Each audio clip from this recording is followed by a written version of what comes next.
மருத்துவ பட்ட மேற்படிப்பில் பின்பற்றப்பட வேண்டிய விதிமுறைகள் குறித்த வழக்குகளை மூன்றாவது நீதிபதியாக நீதிபதி எம் சத்யநாராயணன் இரண்டாவது நாளாக இன்றும் விசாரிக்க இருக்கிறார். இது தொடர்பான கூடுதல் தகவல்களை வழங்குவதற்காக செய்தியாளர் முகேஷ் இணைப்பில் இருக்கிறார். அவரிடம் பேசலாம். முகேஷ், நேற்றே இந்த வழக்கு விசாரணைக்கு வந்தது. இரண்டாவது நாளாக இன்றும் விசாரணை செய்ய என்ன காரணம்? எப்போது தீர்ப்பு வழங்கப்பட வாய்ப்பிருக்கிறது?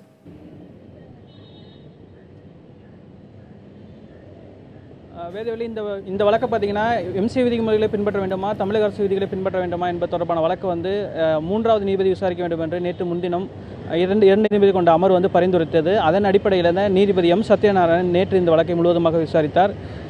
மொத்தமுள்ள 10 வழக்குகளில் 8 வழக்குகள் நேற்று விசாரணை முடிந்த நிலையில் மீதமுள்ள 2 வழக்குகள் மீதான மனுதாரர் தரப்பு வழக்கறிஞர்கள் வாதமும் அதே சமயம் எம்சிஐ தரப்பு வாதம் ஒன்று இன்று நடைபெற உள்ளது. அந்த 3 தரப்பு வாதங்களும் முடிவடைந்த நிலையில் அனைவரும் தரப்பிலும் குறைந்தபட்சம் 2 நிமிடம் 1 நிமிடம் சுருக்கமாக தங்களது வாதங்களை முன்வைக்க நீதிபதி உத்தரவிடுவார். அதன் அடிப்படையில் சுருக்கமான வாதங்கள் முன்வைத்து முடிவடைந்த நிலையில் இன்று மதியத்திற்கு மேல் இந்த வழக்கின் தீர்ப்பு ஒத்திவைக்கப்பட வாய்ப்புள்ளது.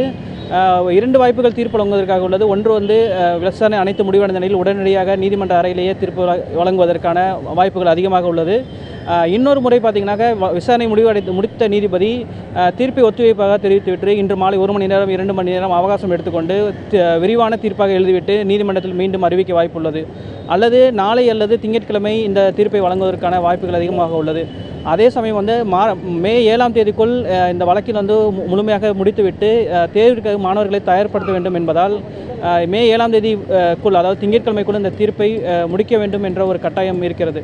அதன் அடிப்படையில் இன்று மாலையே தீர்ப்பு வழங்குவதற்கான பெரும்பான்மையான வாய்ப்புகள் இருப்பதாக வழக்கறிஞர்கள் மத்தியில் தெரிவிக்கப்படுகிறது. வேதவள்ளி.